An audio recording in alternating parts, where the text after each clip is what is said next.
kita berdoa, Roh Kudus tolong setiap kami anak-anak-Mu. Kami sadar seringkali firman-Mu dan selalu jauh lebih dahsyat daripada yang kami bisa pikirkan, yang kami bisa raih. Firman-Mu terlalu ajaib bagi kami.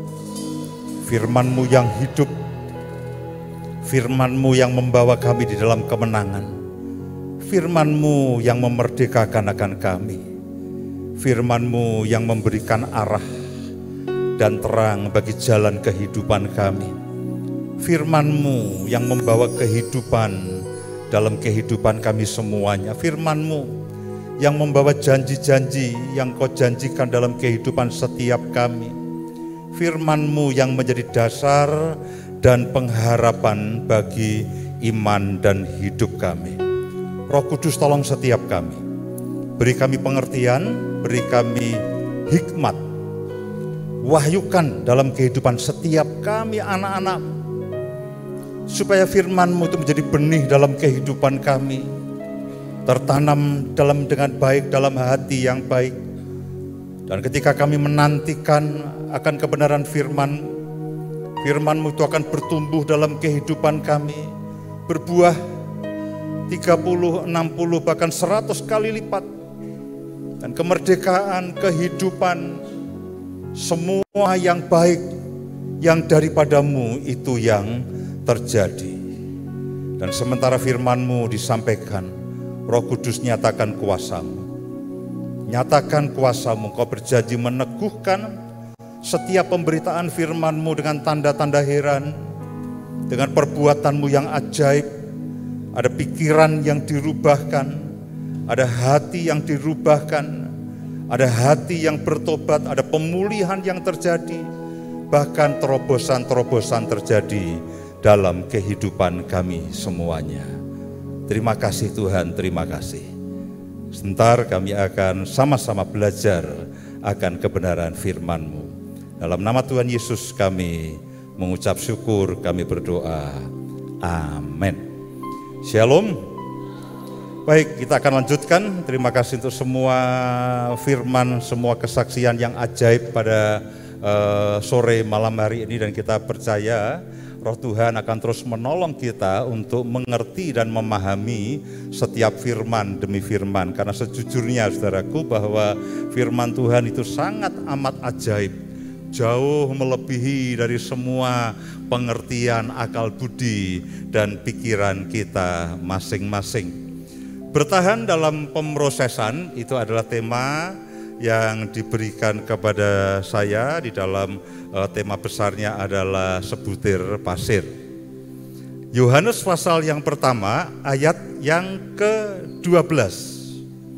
Injil Yohanes pasal yang pertama ayat yang ke-12. Saudaraku, ketika saya menerima ayat ini dari Bu Nani, saya berhari-hari, saya mempelajari, saya merenungkan, dan alih-alih saya belajar khotbah, sejujurnya saya dilawat oleh ayat ini. Saya katakan, ini ayat entah bagaimana, saya sudah sering baca ayat ini, tapi mungkin sering kali terlewat begitu saja. Dan ketika saya menyadari akan kebenaran ayat ini, saya katakan, Tuhan, ini terlalu amat ajaib. Kita memang seperti sebutir pasir. Pak Hadi tambahi sebutir pasir yang kotor, ya saudara boleh tambahi kotor, remuk, bau dan sebagainya, apapun lah. Masing-masing kita punya kita punya riwayat dengan kehidupan kita masing-masing. Nah, ayat ini ketika saya baca, Tuhan, ini ajaib. Ini ayat sangat ajaib. Tentu semua ayat yang Tuhan berikan pada saya dan saudara itu adalah ayat yang baik. Namun ada beberapa ayat itu yang seperti apa ya? Seperti membuka sesuatu yang jauh lebih besar. Seperti Injil Yohanes pasal yang ketiga ayat yang ke-16. Karena demikianlah Allah mengasihi isi dunia ini sehingga Dia mengaruniakan anaknya yang tunggal, supaya barang siapa yang percaya kepadanya tidak binasa melainkan beroleh hidup yang kekal. Ini ayat membuka satu pintu keselamatan bagi saya dan saudara. Nah, ini Ini ayat betul-betul ajaib. Saya berharap saudara betul-betul memperhatikan dan Roh Kudus akan menolong saya dan menolong saudara untuk mengerti. Saya mengerti, saudara mengerti, saya bisa menyampaikannya, saudara mengerti. Jangan sampai saya menyampaikannya, saudara makin bingung dan jauh daripada kebenaran yang ada di dalam firman Tuhan ini. Injil Yohanes pasal yang pertama ayat yang ke-12 dikatakan begini, tetapi semua orang yang menerimanya. Menerima siapa? Menerima Yesus sebagai Tuhan dan Juru Selamat. Setiap orang yang menerima Yesus sebagai Tuhan dan Juru Selamat, dan saya berdoa, saya yakin semua saudara yang mendengarkan akan pemberitaan firman pada pagi hari, pada malam hari ini, saudara semua adalah orang-orang yang percaya. Saudara adalah orang yang sudah pernah menerima Yesus sebagai Tuhan dan Juru Selamat. Dan Roh Kudus memeteraikan akan keselamatan yang Yesus sudah anugerahkan dalam kehidupan saya. Dan Roh Kudus menjadi jaminannya. Sampai tadi dikatakan oleh Pak Petrus bahwa Dia Tuhan itu yang setia. Dia yang memulai, Dia juga yang akan menggenapinya. Termasuk keselamatan yang saya dan saudara sudah terima oleh karena kasih karunia Tuhan. Jadi saya percaya, kalau toh seandainya nih ya, di antara saudara yang datang malam hari ini, atau dimanapun saudara mendengarkan akan streaming ini, lalu saudara begini, aduh, aku kok belum yakin akan keselamatan. Loh, detik ini saja, detik ini saudara. Lalu saudara putuskan, Tuhan Yesus, aku mau nih, Engkau menjadi Tuhan dan Juru Selamatku. Aku butuh penebusan dosa. Aku butuh keselamatan yang tidak bisa aku upayakan. Loh, detik ini kalau saudara putuskan itu dalam hatimu dan engkau mengakui Tuhan Yesus tolong aku. Aku mau Engkau sebagai Tuhan dan Juru Selamatku. Detik ini, ayat ini berlaku untuk saudara. Sore ini saudara akan menjadi orang yang berbeda.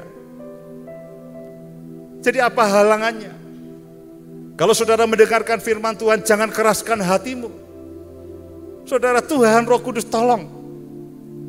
Meskipun kita dari jarak yang jauh, tidak ada KKR khusus untuk pertobatan, tapi malam hari ini, detik ini kalau saudara percaya kepada Yesus,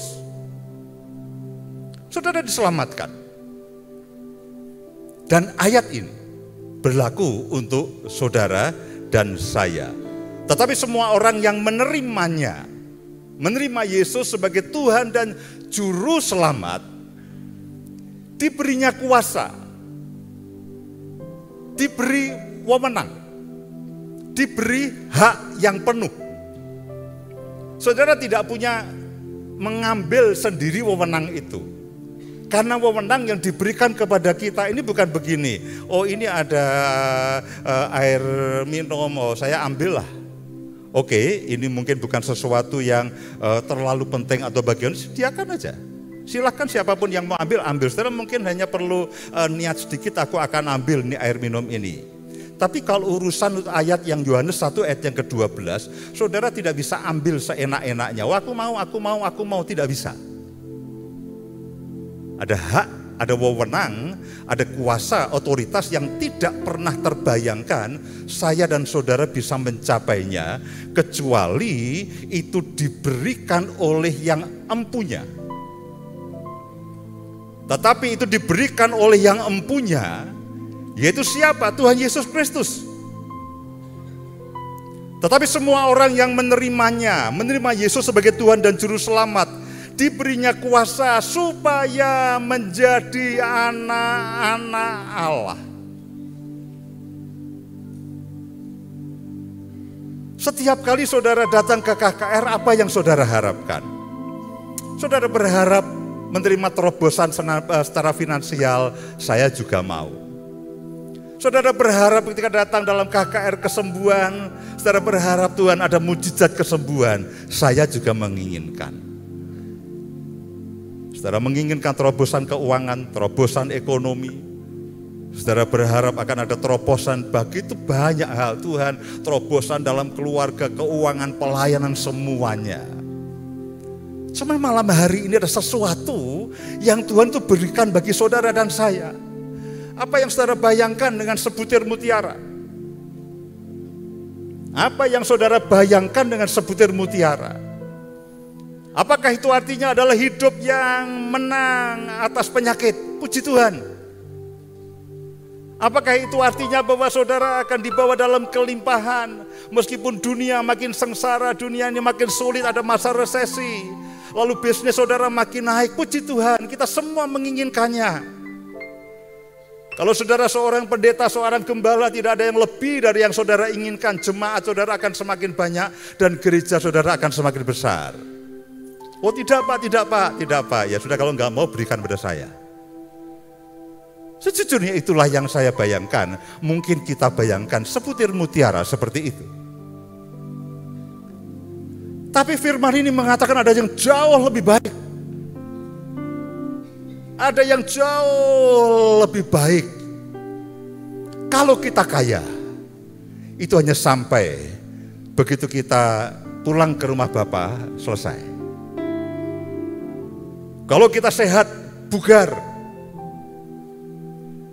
tanpa penyakit, begitu kita pulang ke rumah Bapa, selesai.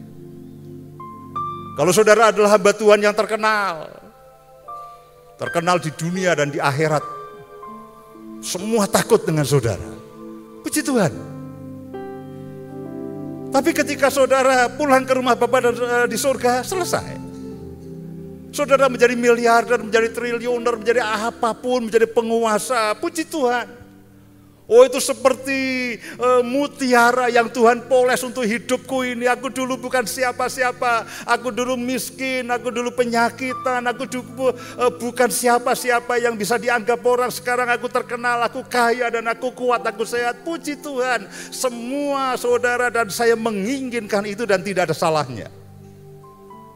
Tapi itu semua nanti akan selesai ketika saya dan saudara menghadap Tuhan, pulang ke rumah Bapa di surga, selesai.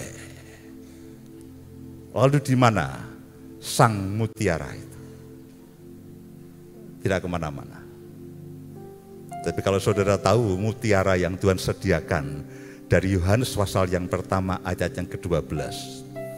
Semua orang yang menerimanya diberinya kuasa supaya menjadi anak-anak Allah. Status ini justru akan diperlukan sampai kepada kekekalan. Amin. Status sebagai anak-anak Allah, saudara akan bawa sampai kepada kekekalan. Karena itulah kalau kita orang meninggal dikatakan pulang ke rumah Bapa di surga, bukan pulang ke rumah Om. Karena saudara anak. Saudara anak, saudara bukan ponakan. Jadi mutiara yang ini saudara akan bawa dalam kekekalan. Puji Tuhan. Saudara punya mutiara kehidupan yang lain, nikmatilah. Ada berkat rohani, ada berkat jasmani. Tuhan memberkati saudara selama ada di muka bumi ini. Diberkati menjadi berkat, menjadi saksi bagi banyak orang. Tapi ada jauh lebih penting, mutiara ini sampai kepada kekekalan. Karena apa? Saudara adalah anak-anak Allah. Bagi siapa? Bagi yang menerima Yesus sebagai Tuhan dan Juru Selamat. Saudaraku, inilah yang bikin iri para hamba-hamba Tuhan yang ada di dalam perjanjian lama. Mereka adalah orang-orang yang Tuhan pakai luar biasa. Mereka pakai Tuhan luar biasa.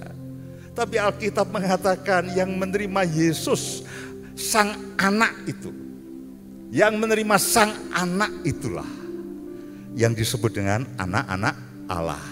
Tentu oleh anugerah Tuhan mereka semua juga disebut sebagai anak-anak Allah. Tapi pencurahan yang luar biasa itu memang terjadi setelah zaman kasih karunia yang Yesus kerjakan untuk hidup kepada saya dan saudara. Yaitu mereka yang percaya dalam namanya.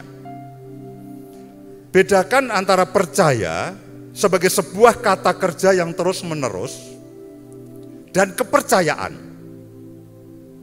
Kepercayaan itu sebuah benda. Oh, kepercayaanmu apa? Kepercayaanku Kristen. Oh, kepercayaanku yang lainnya. Saudara pernah percaya dan disebut sebagai kelompok dari kepercayaan tersebut. Tapi yang Alkitab pakai dengan kata percaya di sini adalah pekerjaan yang mempercayai Tuhan terus-menerus. Pekerjaan yang mempercayai Tuhan terus-menerus. Saudara percaya kepada Tuhan setiap waktu. Saudara percaya kepada Tuhan sebagai penyembuh, sebagai penyedia, sebagai juru selamat. Saudara percaya akan janji-janjinya. Saudara percaya akan hukum-hukumnya. Saudara percaya dan setia kepada rencananya. Saudara percaya dan setia kepada destininya. Pak Adi sudah sampaikan mengenai komitmen. Komitmen untuk percaya terus menerus. Percaya kepada anugerah Tuhan. Percaya kepada kasih karunia Tuhan. Percaya bahwa Dia tidak pernah meninggalkan kita. Percaya bahwa terus rencananya itu terjadi atas kehidupan kita. Ini bukan kepercayaan yang pasif. Oh, ini aku pernah percaya, aku ikut kelompok Batra, aku ikut kelompok ini. Bukan hanya sekedar itu. Tetapi setiap kali saudara percaya dan percaya.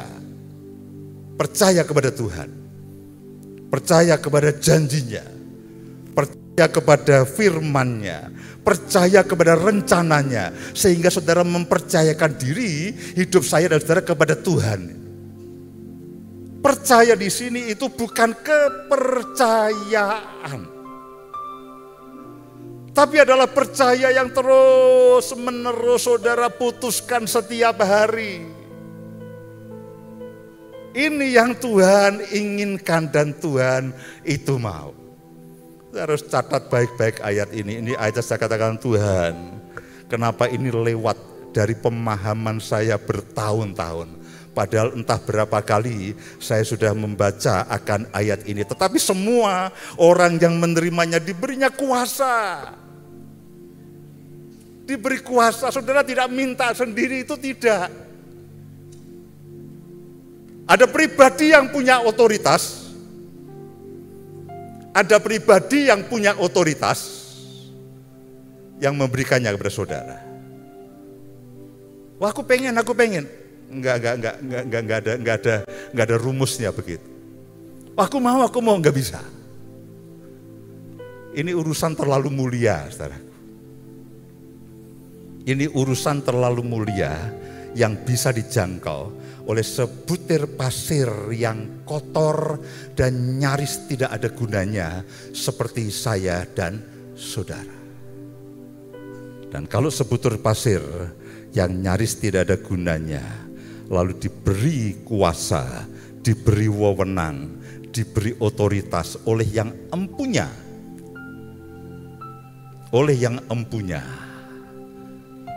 sebutir mutiara akan terjadi dalam kehidupan saudara. Di dalam dunia yang nyata ini Tuhan akan pakai saudara. Puji Tuhan, harapkan itu terjadi. Tapi jangan sampai lupa, ada satu di dalam kekekalan, yaitu status saudara sebagai anak-anak Allah yang sudah saudara terima ketika saudara menjadi percaya kepada Yesus Kristus Tuhan dan Raja kita. Status itu sudah saya dan saudara terima. Tidak salah kalau judulnya bertahan dalam pemrosesan. Dari sebutir pasir untuk menjadi sebutir mutiara prosesnya panjang, saya tidak tahu persis. tapi masuk ke kerang lalu diberi air dan sebagainya, air yang keluar dari kerangnya sekian lama sampai akhirnya dari mutiara. Ada proses. Berikutnya, Roma pasal yang ke-8 ayat yang ke-14. Ini ayat yang mirip dengan yang tadi. Ini memberikan penjelasan yang lebih konkret. Roma pasal yang ke-8 ayat yang ke-14. Semua orang yang dipimpin, baca diproses. Semua orang yang dipimpin Roh Allah,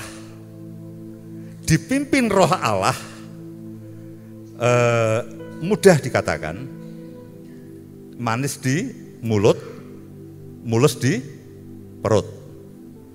Tadi kan yang disampaikan Pak Hadi, dipimpin Roh Allah itu manis di mulut, mulus di perut, diproses.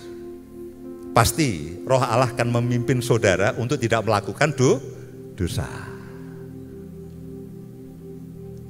Susah atau sulit? Tergantung Pak di mana tempatnya. Kalau pas kebaktian gampang Pak, tapi kalau sendirian di mana ya susah. Dipimpin Roh Allah tidak selalu mudah saudaraku. Karena perbuatan daging telah nyata. Perbuatan daging telah nyata. Roh Allah akan menolong saya dan saudara untuk menghindari dan melawan perbuatan daging, kemarahan, emosi, kenajisan, perseteruan, semuanya yang justru secara daging itu yang sering kita lakukan. Makanya judul ini tidak salah. Bertahan dalam pemrosesan, ketika saya menyadari itu, ini tidak salah. Ini alkitabiah sekali. Setiap orang yang dipimpin Roh Allah adalah anak Allah. Nah, ayat berikutnya ini menjelaskan saudaraku. Perhatikan baik-baik. Sebab kamu tidak menerima roh perbudakan yang membuat kamu menjadi takut lagi. Tetapi kamu telah menerima roh yang menjadikan kamu anak Allah. Oleh roh itu kita berseru ya Aba ya Bapa. Perhatikan baik-baik. Saudara dan saya tidak menerima roh perbudakan. Perbudakan karena apa? Perbudakan atas dosa. Saudara tidak bisa lepas dari dosa. Saudara tidak harus melakukan dosa. Ada tekanan, ada intimidasi, ada ketakutan. Perbudakan dari ketakutan, saya selamat atau tidak. Perbudakan dari intimidasi. Kita menerima bukan roh perbudakan. Kamu tidak menerima lagi roh perbudakan. Secara khusus sebetulnya ini juga bicara mengenai perbudakan Taurat. Taurat itu kan begini, kita harus melakukan sesuatu, Taurat itu memperbudak kita harus melakukan sesuatu. Kalau roh itu akan memberikan kesadaran dan dorongan dari dalam ini, sehingga dari dalam ini akan mengalir sesuatu yang baik. Kalau Taurat itu memperbudak saya dan saudara, kamu harus, kalau tidak habis. Tapi roh itulah yang akan menolong saya dan saudara. Perbudakan dari hubungan yang penuh dengan ketakutan. Setiap kali saudaramu datang kepada Tuhan saudara was-was. Ini Tuhan ngeplak aku tidak ya? Ini Tuhan nendang aku tidak? Ini Tuhan kira-kira ngelirik aku atau tidak? Setiap kali kita datang kepada Tuhan kita, aduh ini Tuhan bagaimana nih? Itu perbudakan. Itu perbudakan. Kehidupan tanpa jaminan keselamatan. Hubungan yang dihantui dengan penghukuman yang daripada Tuhan. Nah, Alkitab mengatakan bahwa kamu tidak lagi menerima roh perbudakan yang membuat kamu menjadi takut lagi. Saudara perhatikan bagaimana kehidupan kekristenan saudara. Ketika saudara memberikan persembahan misalkan begini ya. aduh aku kudu memberi persembahan ini. Kalau tidak, aku tidak akan diberkati. Saudara diperbudak oleh berkat. Aduh aku harus melayani. Nanti ditegur oleh pemimpin. Nanti Tuhan ngampleng saya. Saudara diperbudak oleh satu ketakutan. Bagaimana ketika saudara membaca Alkitab? Saudara membaca Alkitab dengan penuh kerinduan, dengan penuh kesadaran. Atau saudara takut, aku nanti kalau tidak baca Alkitab, aku punya pengalaman lupa baca Alkitab 2 hari, mobilku diserempet. Saudara diperbudak oleh mobil. Hubungan seperti itukah yang saya dan saudara pertahankan dengan Tuhan? Itu adalah hubungan perbudakan. Sehingga apapun yang kita lakukan sebagai orang Kristen, sebagai anak Tuhan, itu ada keterpaksaan. Itu karena terpaksa, itu karena takut. Tidak ada komitmen yang tulus, tidak ada kejujuran, tidak ada kerelaan. Dan saudara dan saya tidak lagi menerima roh perbudakan yang membuat saudara dan saya takut. Setiap kali saudara merasa salah, apakah yang saudara lakukan itu memenuhi dan menyenangkan hati Tuhan atau tidak? Ada ketakutan. Setiap kali dengan semua aktivitas kehidupan kekristenan saudara, saudara dihantui dengan rasa takut, rasa takut, rasa takut. Saudaraku, itu roh perbudakan. Enggak pernah itu saya lihat kedua cucunya Bu Nani itu datang dengan rasa takut. Ini makku moodnya baik atau tidak baik ya. Enggak peduli saudaraku.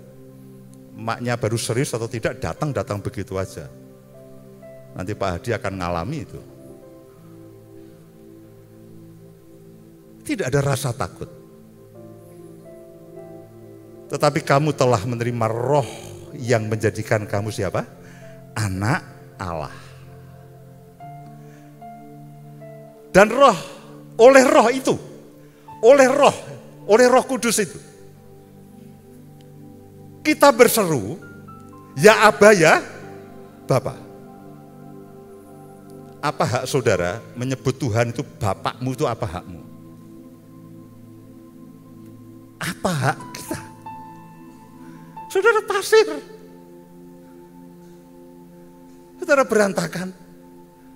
Tadi pagi saudara bentak orang, utang belum dibayar, di jalan marah-marah. Apa hak saudara memanggil dia sebagai Bapa? Enggak ada hak loh saudaraku. Beda. Aduh beda banget.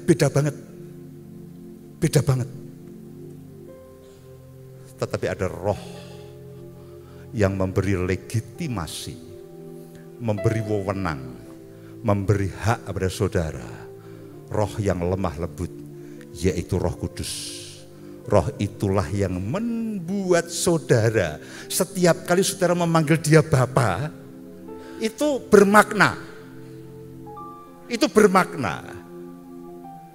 Maaf nih ya, kalau ada orang yang tidak pernah kenal Tuhan Yesus, memanggil dia Bapa, gak ada artinya. Gak ada artinya, maaf. Tetapi bagi anak-anak Tuhan, ada Roh Kudus, lalu saudara memanggil dia Bapa, itu ada maknanya. Dan saudara tahu, oleh roh itu kita berseru, ya Aba, ya Bapa. Kalimat ini, itu yang diucapkan Yesus. Kalau saudara nanti baca di dalam Markus 14 ayat 36, ya Aba, ya Bapa, jika boleh lalukan cawan ini daripadaku.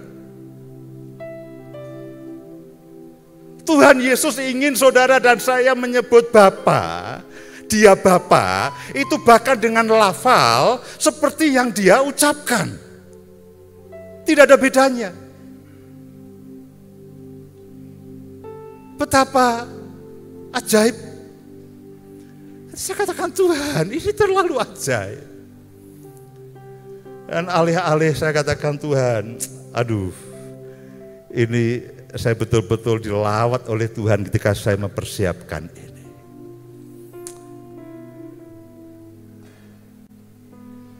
Berikutnya,